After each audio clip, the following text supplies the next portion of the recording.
Hi friends, I'm Aina, an oncology pharmacist and also a Chinese Canadian. I traveled back to China about 3 months ago, and part of the reason was to film a video for this YouTube channel. However, on this 10-day trip to China, some of the worst things that could happen to someone on a trip happened to me on this trip. I was scammed on a taxi ride. I had the worst food poisoning of my entire life. And on my last stop, my luggage was stolen. It was caught on CCTV and I ended up at the police station. You probably think I'm never going back to China, right? After all this. But I'm about to tell you that's actually not the case. Because the way my problems got resolved in China were completely different from how they would have gotten resolved in Canada or anywhere else in the world. So I'm going to explain why that is in a little bit, and hopefully I'm going to give you a version of my trip that's completely unsensationalized and as honest as it can be. I know a lot of you are probably interested in knowing the countrywide surveillance camera system that they have. Is Big Brother really always watching? Is it true that China is one of the safest places on earth right now? So let me tell you what happened on my trip. My first stop was Chengdu. It's probably one of the most popular and Instagrammable places from China right now. A lot of my friends are either planning to go or they've already visited. And I went there because I was planning to film a video at one of their traditional Chinese medicine clinics where I could try acupuncture, traditional Chinese medicine. I could go visit their medicine dispensary, like the traditional Chinese herbal dispensary you saw in Apothecary Diaries. I land at Chengdu Tianfu International Airport. I get out of the airport and I immediately notice a difference. The air. So you know when you travel to Hawaii and you exit the airport and you take the first whiff of the air in Hawaii and the air smells different. In Hawaii, it smells like the beach. But previously, whenever I go back to China, the air would smell like a mixture of smog, dirt, and faint gasoline. But I don't dislike it. I mean, I grew up there, so whenever I go back and I smell the air, it just smells like nostalgia. But this time, I smelled the air and it didn't smell different. It just smelled like regular air. So that's the first thing I noticed. The second thing that I did when I stepped out of the airport was call a Didi on my Didi app.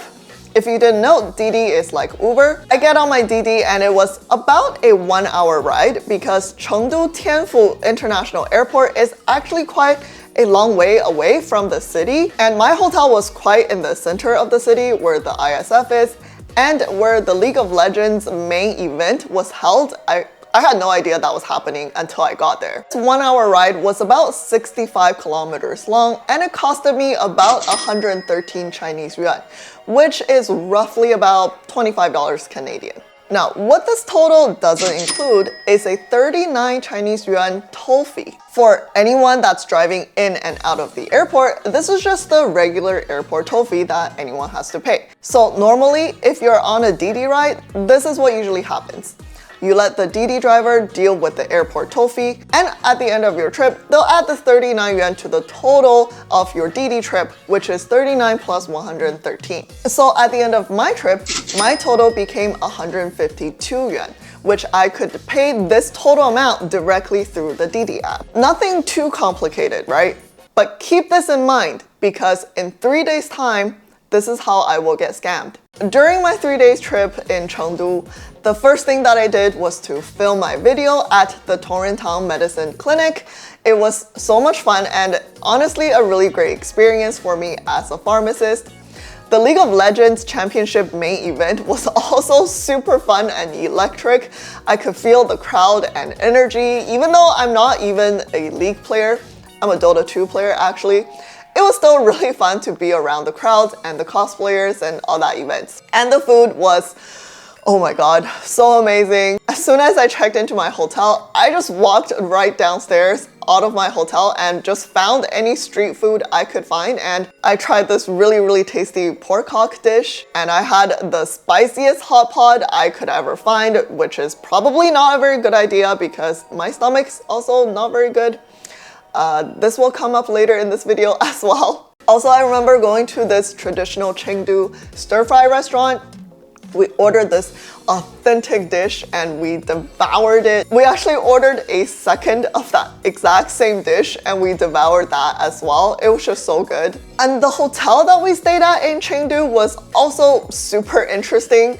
I mean, I could probably just make an entire video about hotels in China in general because I feel like there is a unique difference between the hotels in China versus anywhere else I've stayed in the world.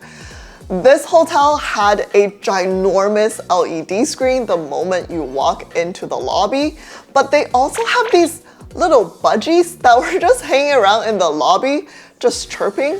And then throughout the day, you'll see these caretakers taking the budgies away. That was really cute. I hung out with the budgies every day. And then I think to tie into all this futuristic vibes, they also had these robots that could deliver items to your door in the hotel room. I don't know how it works exactly, but they must be programmed from the lobby to the elevator and to each of the hotel rooms like Google Home setup.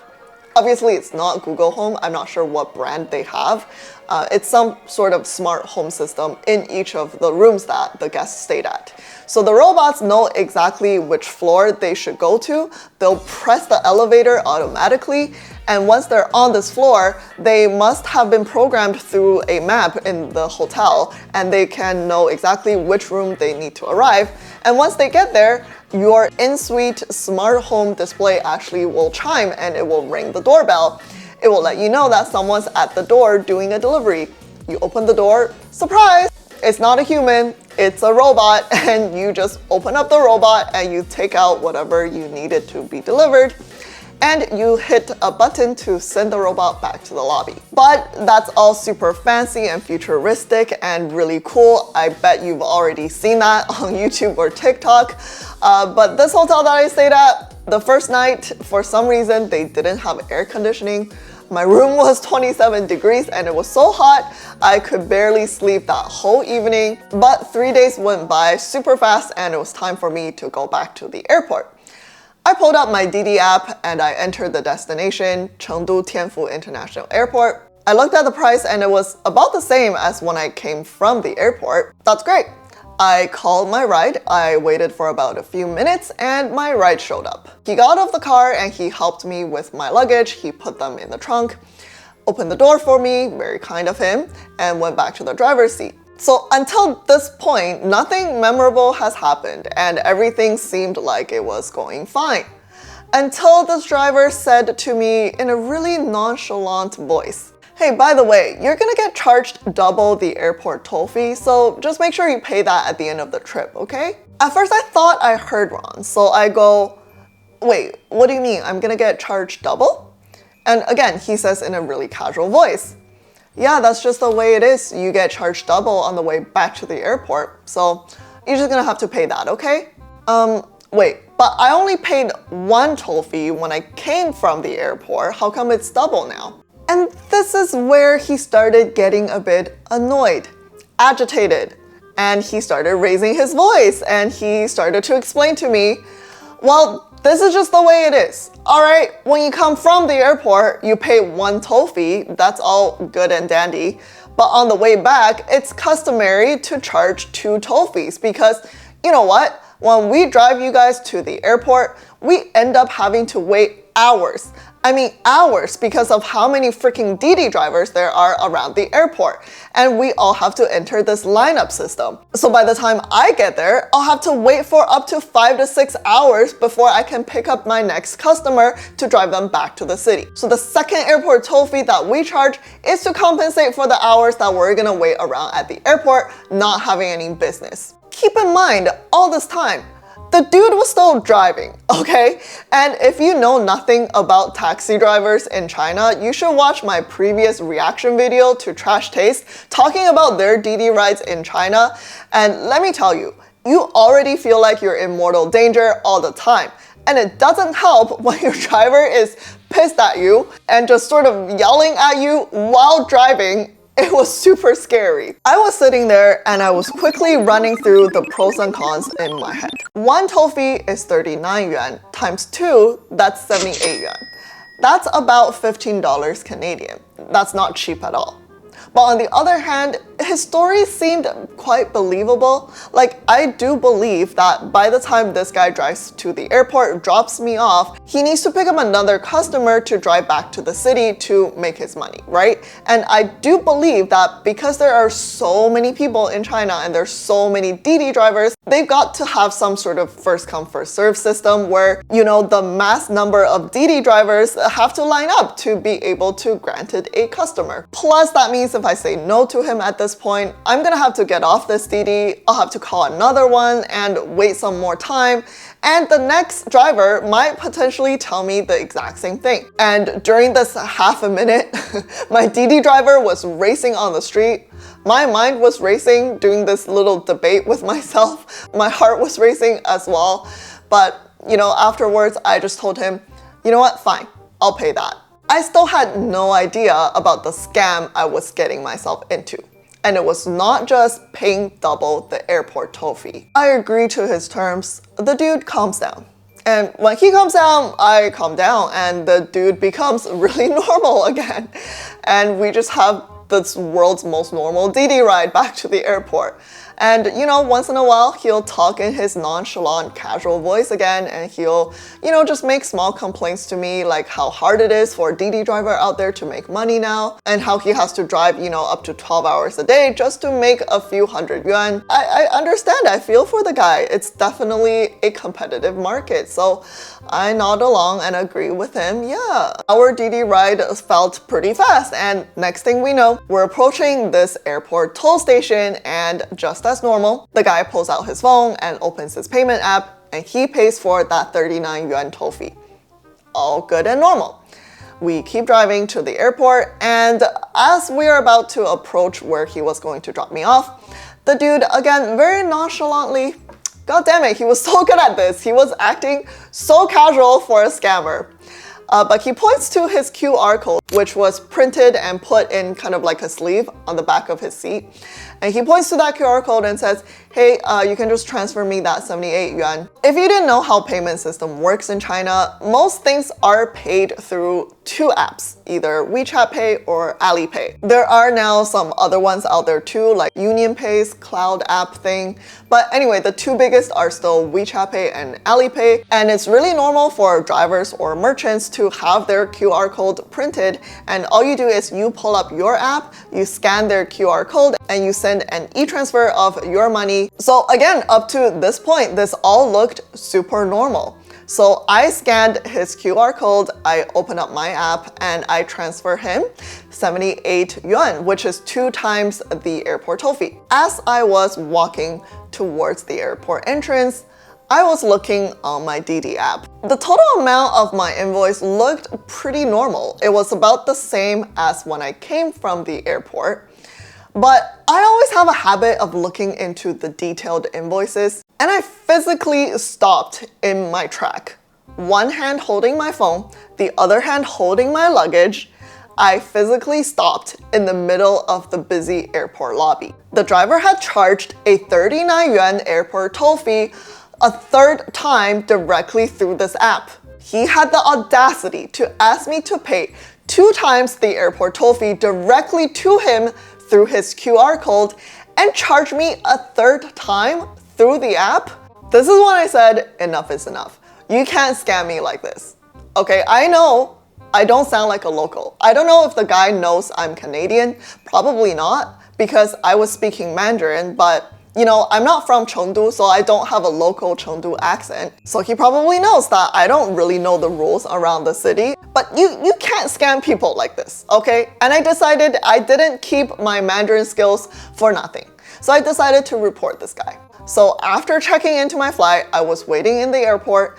I contacted the Didi customer service. It was the first time that I contacted customer service in China for anything, for any kind of complaint. So I was a bit nervous, but it looked simple enough. On the app, you just fill out your information, give them your phone number, briefly explain what happened. So I did that. And then not even 10 minutes later, I get a phone call from customer service. Even when I was speaking to the customer service agent on the phone, I still gave this dude the benefit of the doubt. Okay, what if he just forgot to take out this third toll fee from the app? So the customer service agent kindly asked me on the phone if I was okay for her to contact the driver just to double check that he didn't make any mistakes on this invoice. Maybe he just accidentally charged me the third fee. And I agreed. After I hung up, I thought this must take a while, but guess what? Not even 30 minutes after, the customer service agent called me back again. But she didn't call back with good news. She called back saying that the driver denied that he did any sort of mischarges, that in fact, this bill was correct. I was obviously fuming at this point, and I told the agent, your drivers are out there scamming customers, making them pay out of pocket and transferring them directly to their personal account. It's not even through the official Didi app. And I had screenshots of my payment history. I had screenshots of everything. I could provide all of that evidence to you. If you guys don't give me a refund, I'm going to report you to 12315. If you're gonna travel to China, you gotta remember this phone number, 12315.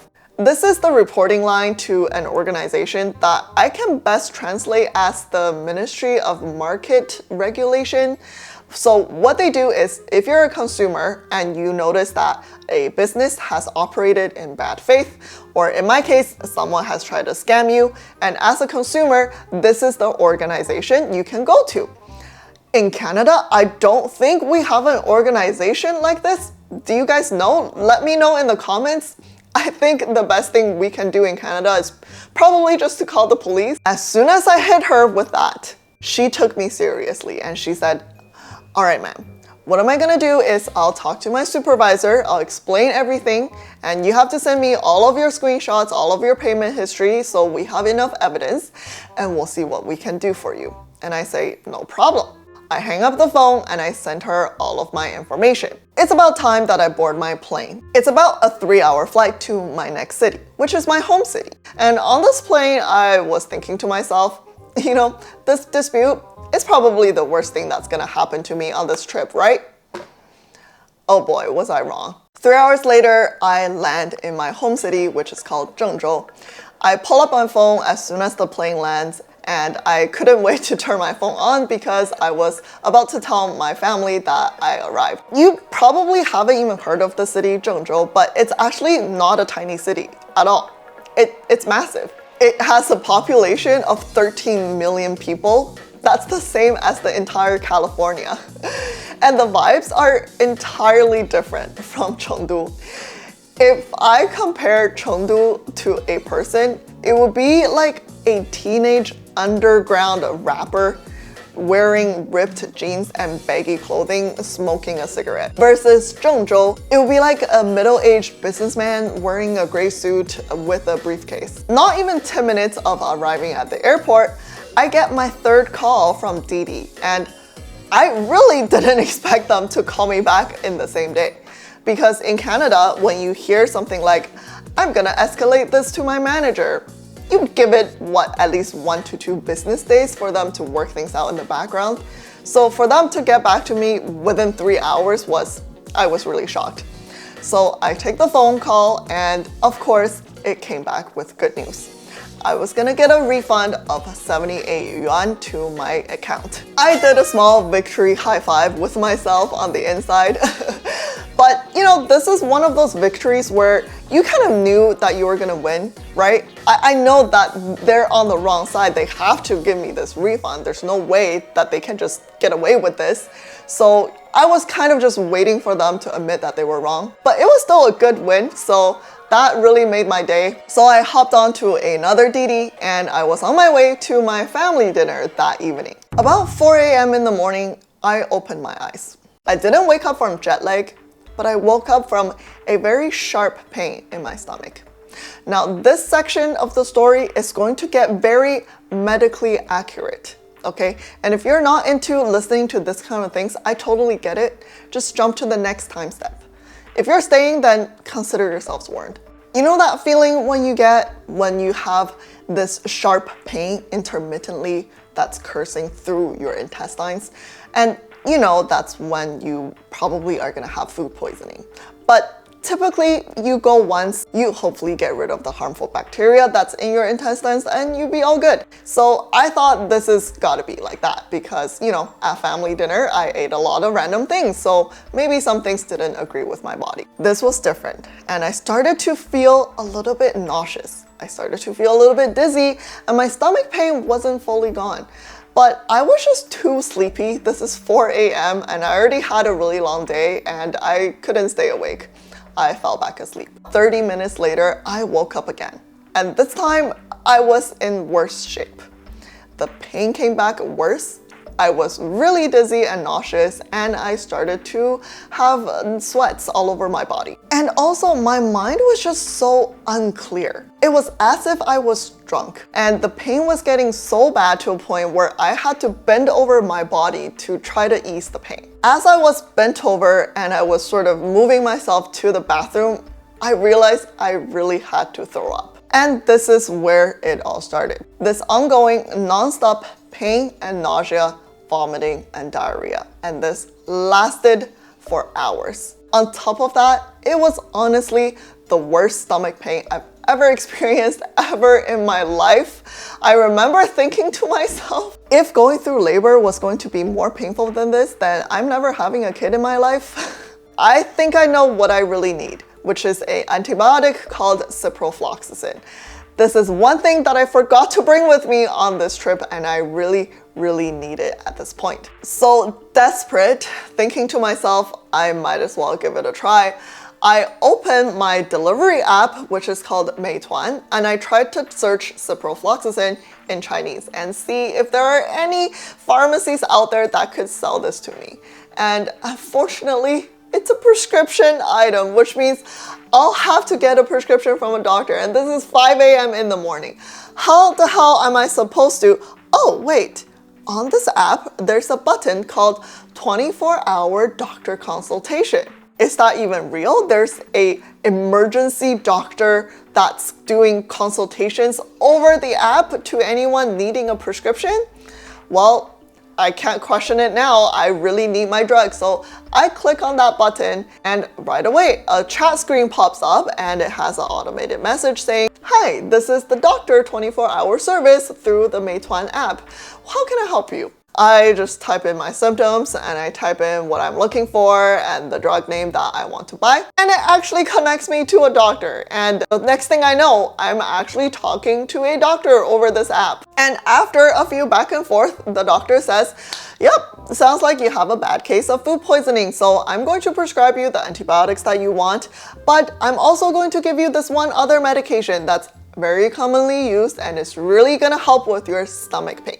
Because the antibiotic, although it's going to help with the diarrhea and getting rid of your bacteria, it's not going to immediately help ease that pain." And you know, I was in so much pain to the point where I'm like, yes, I'll take anything you give me, doctor. And he says this medication is called 颠茄片. And I heard that Chinese name and I thought, oh, it sounds like crazy eggplant pills. Must be some traditional Chinese medication.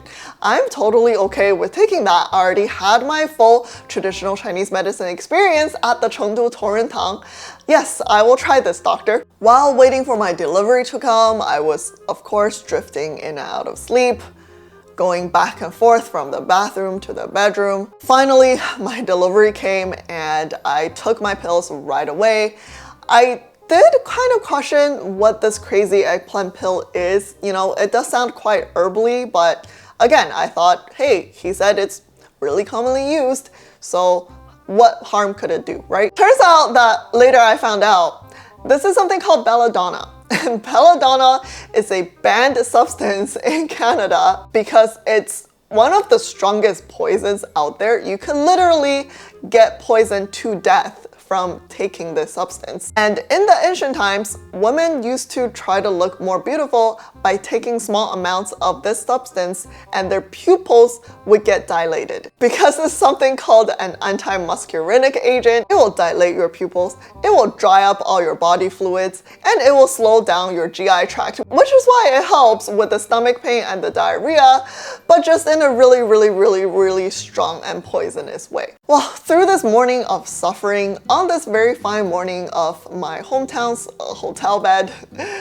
I did come to appreciate several things. First of all, the speed it took for me to get this prescription medication from a pharmacy to my door. That process took no longer than 40 minutes without me from even moving my butt. The other thing was how affordable it was. When I was paying for that order, I thought that doctor consultation had to have a fee in there as well, but it turns out that was free.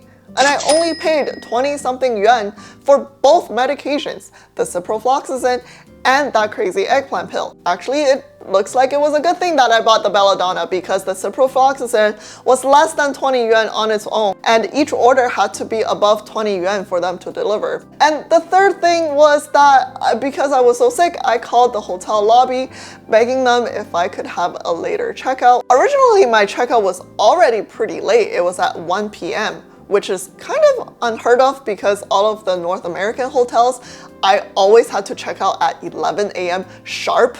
But the hotel actually kindly extended my stay to 4 p.m. knowing that I was sick, and that was just so wonderful.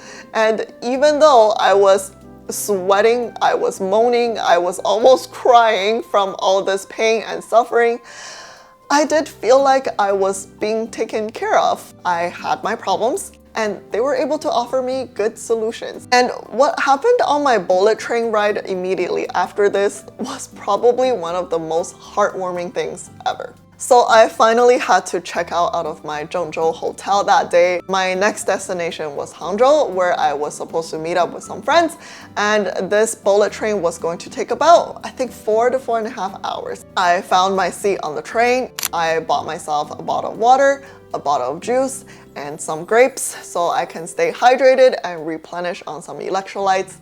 But before I could eat or drink anything, I just fell asleep.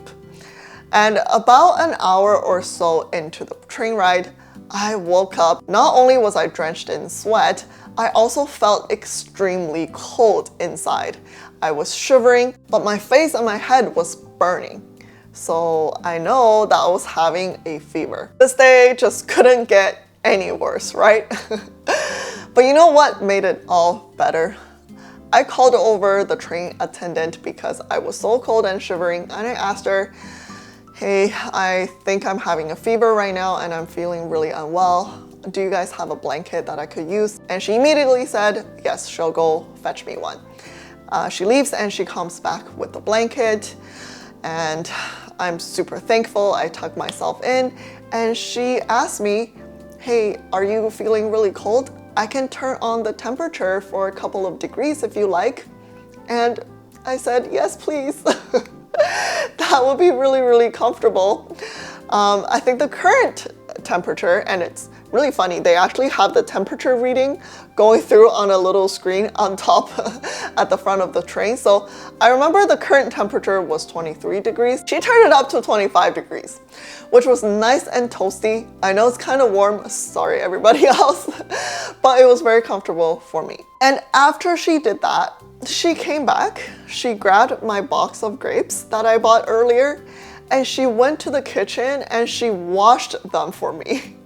And she brought them back and she told me, hey, I washed your grapes for you. Since I know you're sick, you probably don't want to eat anything that's unwashed. I was just so touched at that point. I just didn't know what else to say other than thank you. And she also kept everything super professional and kind, and she just said, yeah, no problem. And she left. All right, at this point, you are probably thinking, wow, Aina, you've had enough happen to you on your trip already.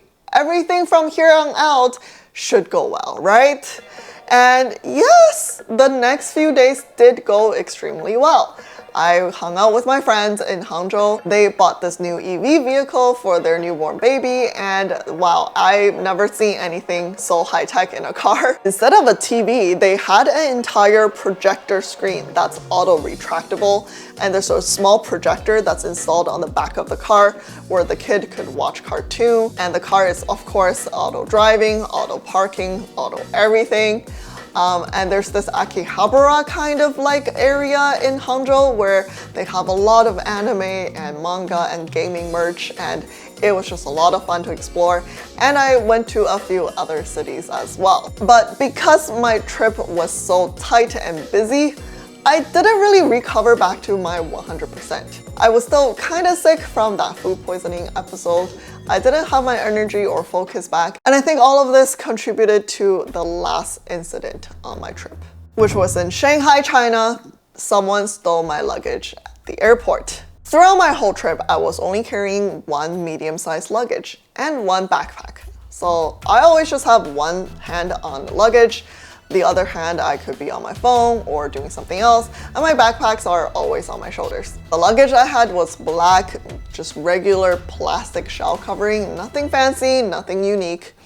And I'm not really the type of person to be like super paranoid when I travel. I know some people are really anti-theft and they would keep all their, belongings in a anti-theft pouch, and they would carry that alone, and then they would have all these measures taken.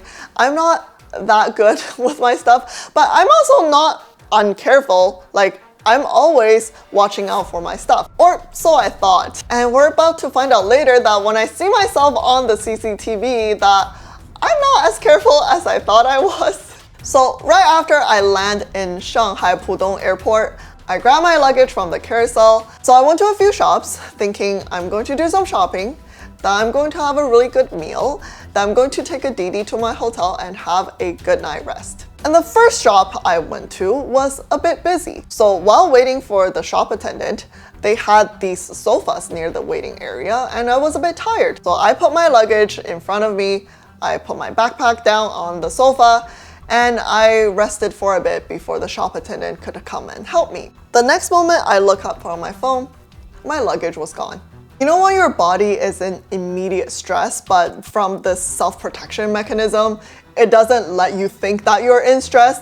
It kind of puts you in a state of disbelief. It was kind of like playing the find the difference game when you're a kid, when you had two pictures. In one picture, your luggage is right there, and in the second picture, the luggage is not there, and you're just supposed to figure out where it went to. I was looking around in the shop, near the front, near the counter. I even went outside just to look at the outside area immediately near the shop, and I couldn't find it. It's gone. Okay, now the panic starts. I shouldn't have believed the people say online, China is so safe now. Nothing is ever gonna happen to you in China. They have all these CCTV cameras, so nobody will ever steal anything from you. I shouldn't have believed in any of these because I grew up in China and I knew that it's definitely not safe. I saw my mom's bag getting stolen from her bicycle bin the moment she looked away and looked at a shop nearby, and the second she looked over, her bag was gone. So after about a minute of deep panic and all these emotions running through my head, I regained some logic and I went up to the shop attendant and I asked her for help. I said, my luggage was here and it's now gone. Can you help me find it? And she's super surprised. I was actually surprised that she's surprised. I thought she would just give me a very professional answer and say, oh, I'm really sorry to hear that. Here's what we're gonna do. But she was actually like, what? Your luggage is gone? Did someone take it? How can that happen? So she starts running around the shop trying to look for my luggage while talking to me, talking through who we think were here. And through our conversation, we both remember the only other patrons that were around the shop were 4 young people that looked like they were friends from the same group that were helped by her before me, and they had left. But these people looked like they were also just tourists. They had their own luggage, they had their own bags, and they were talking to each other, just chatting, laughing super normally, and I didn't feel like they would be the ones to, steal from me. So as I was freaking out internally, this shop attendant was super, super helpful. She says, we made sure that we cannot find it anywhere, and the previous patrons were already gone. You're now the only customer in this entire shop. I'm gonna contact my manager, and we have cameras in this store. We can look at CCTV to see where your luggage went. But at the same time, you should call the police. And she actually goes online for a bit and searches for the local police station's phone number, and she gives that to me. And this is the police station that's located inside the airport. At this point, I felt super defeated already. You know, enough has already happened on my trip and I wasn't in my 100% good health. Now I'm being told to call the police for a stolen luggage. I mean, come on. What are the chances the police are going to help me, right? In my head, I imagine even if I show up at the police station, they're just going to ask me to fill out a lost and found form, put down my information, tell me they'll try their best, and call it a day. At this point, you know, I was convincing myself and already rationalizing to myself that it's okay if I never see this luggage again. All my important stuff is in my backpack anyway. My passport, my wallet, my camera, my SD cards, and all of that. And in this luggage, it was just my clothes and gifts that I was bringing back home. Even though it's very, very annoying or probably also impossible to replace every single item, but it's not the end of the world. So I was super reluctant and I didn't want to call the police, and I actually didn't call right away. I kind of waited for her to call her manager first and see what they could do. So I see her texting her manager and I see her talking on the phone to the manager, and while they were talking, she was kind of corroborating with me as well, asking me, you know, around what time did I find this happened, what color was my luggage, where did I think it was, and all of that. The manager was probably playing around with their CCTV and looking for the footage around that time, actually says to her that yes, they can see there is one young gentleman that took a black luggage that's the exact same description as my luggage and wheeled it out of the shop. So I jumped up and I said, well, who is it? Can we see what he looks like? Can we see if he was one of the friends from the group of 4? And they said, no, unfortunately, due to privacy reasons, we cannot show you the footage, nor can we show you a screenshot of it, and we can't describe to you what he looks like. You've got to report this to the police, and then we can release the footage to the police. Well, looks like at this point, I have to call the police anyway. So I call them, and they pick up in about 2 to 3 rings. Again, this is another thing that always surprised me. Doesn't matter if I'm calling a big corporation, a small shop, or a government department, someone always picks up the phone. I'm never put on hold for an extended period of time, which is, again, I think really good customer service. So the police picks up the phone and I explain to them my situation, and he says, all right, just stay where you are and we'll come find you. So about 10 minutes later, I see a policeman walking, not super fast actually, walking kind of casually towards the shop. He comes up to me. He's not very tall, about my height, and I'm 5'5", and he's not a very big man either. He was bald, wearing this typical Chinese police officer uniform, and he kind of made sure who I am and I was the person that called. He wasn't very serious at all. So again, that kind of lowered my hope of him being able to find my luggage, because I was like, he's not taking this seriously at all. But he said, we need to go back to the station and he can figure out how to help me. When I got to the police station, it was actually busier than I thought. There were at least 2 to 3 other police officers that were sitting in this like reception area, and they were, you know, taking phone calls and helping people that came in person. And the police officer handed me this form, and I thought, okay, oh God, right? I have to fill out this lengthy form just to find my luggage again.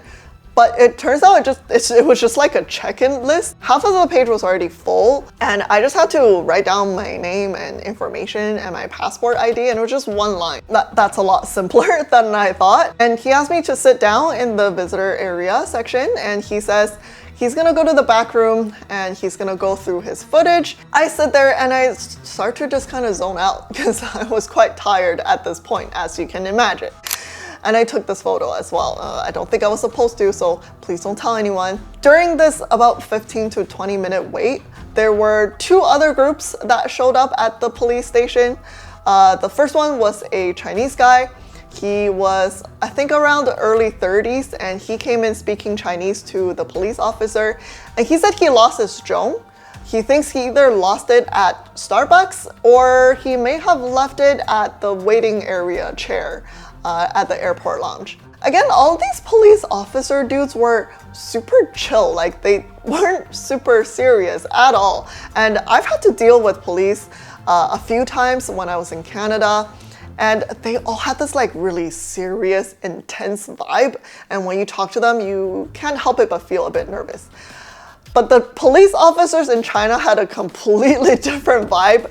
They were super chill and casual, and they talk to you like everyone's just normal people. And then a few minutes later, the second group comes in, and this is a group of 3 black guys. And 2 of them, I can tell they were tourists. They did not speak a single word of Chinese or English. The third guy was kind of acting as their translator. And it was really funny because the translator also couldn't speak Mandarin. He spoke English. So the 2 dudes were speaking in their native tongue and to the translator. The translator then spoke broken English to the Chinese police officer, and the police officer also had broken English. So what I could gather was the 2 dudes also lost their luggage. And in the middle of them talking, the police officer that helped me came out of the long hallway to the front where I was sitting and says, "Okay, we can take you to the back now."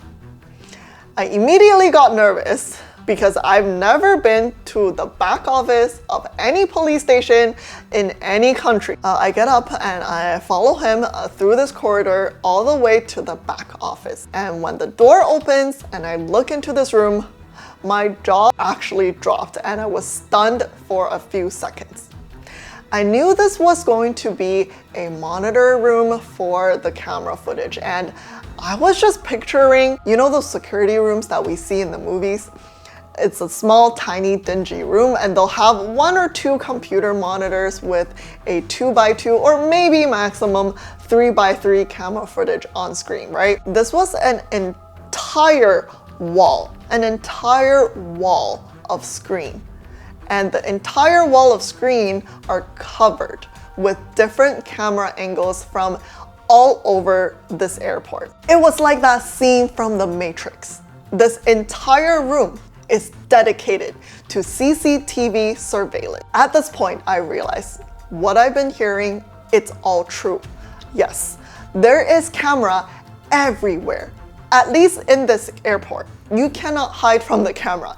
They will see every single thing. And what's even cooler is the software system that they use to navigate this whole surveillance. They have a little mini map of the airport, and they could click into the areas of the airport, and that will pull up the designated cameras of that area. And they can zoom in even more on the mini map to pull up even more specific cameras, and it was really cool. I wish I could have taken a video to show you guys. So I was kind of standing there. The police officer sat down and started navigating. He started to pull up that mini map of the section of the airport that the shop was in. And I could tell there were at least 2 camera angles that he pulled up.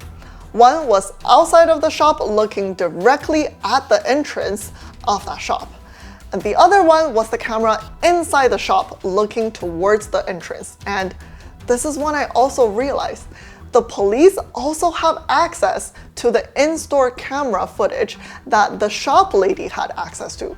So the police really controlled all the cameras inside and outside each of the shops in this airport. So he starts to play around with the timeline and drags it, front and back and try to locate the exact time that this happened. And there I was. I could see myself in the CCTV, and that's gotta be one of the weirdest feelings you could imagine. And I see myself lounging on the sofa. I do remember sitting in that sofa, but man, I did not remember how not careful I was.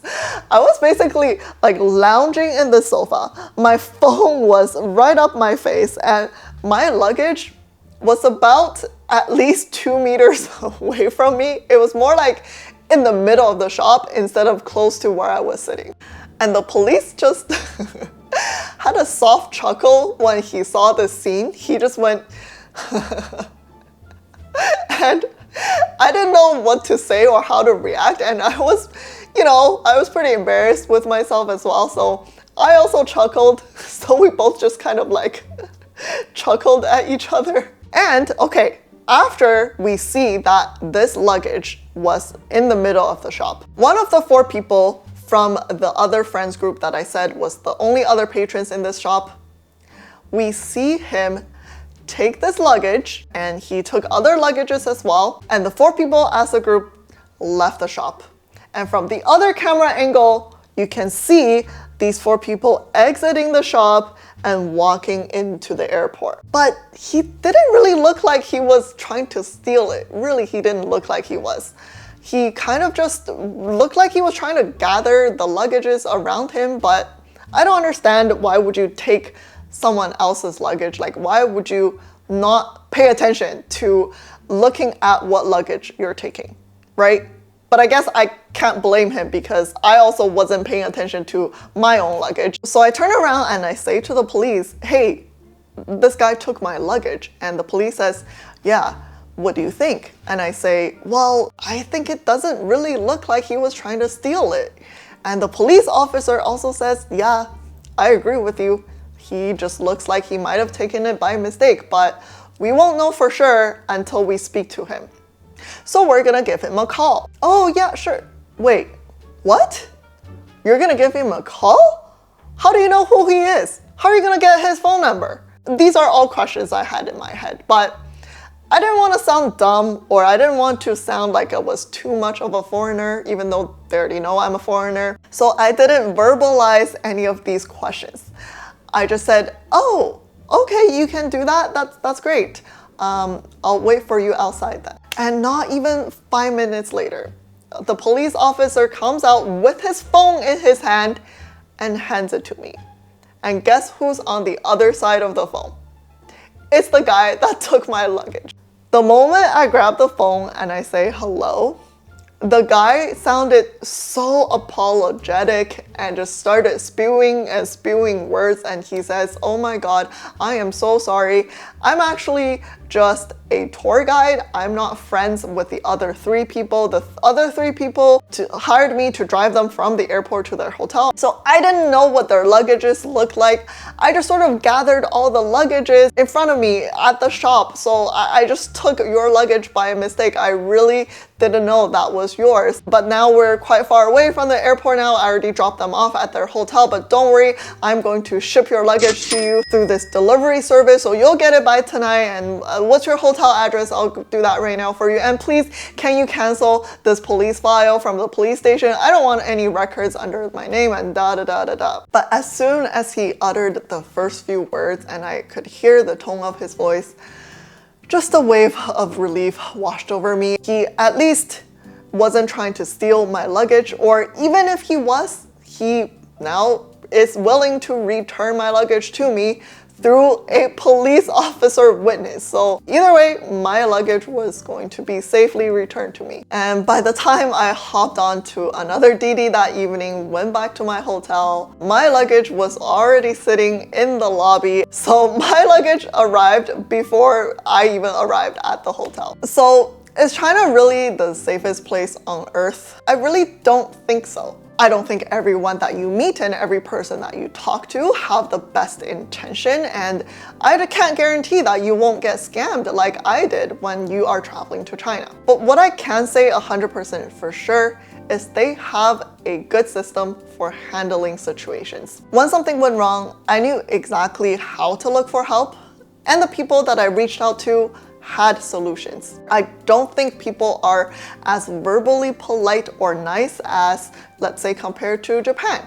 People will be super polite and nice and you feel like you're being really well taken care of. But at the end of the day, they were able to get the things done. I know being able to speak the language is a huge plus, but if you don't speak Chinese, just download a translation app. I mean, I know you can't use ChatGPT or Gemini in China, but they have any sort of local apps that would work just as well for your translation needs. If you guys want, I can also make a video on what types of apps you need before you go to China. So I'm glad I had such an eventful trip so I can share with you guys about all the ups and downs.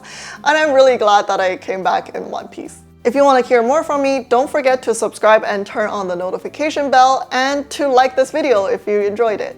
And I'll see you in the next one. Bye!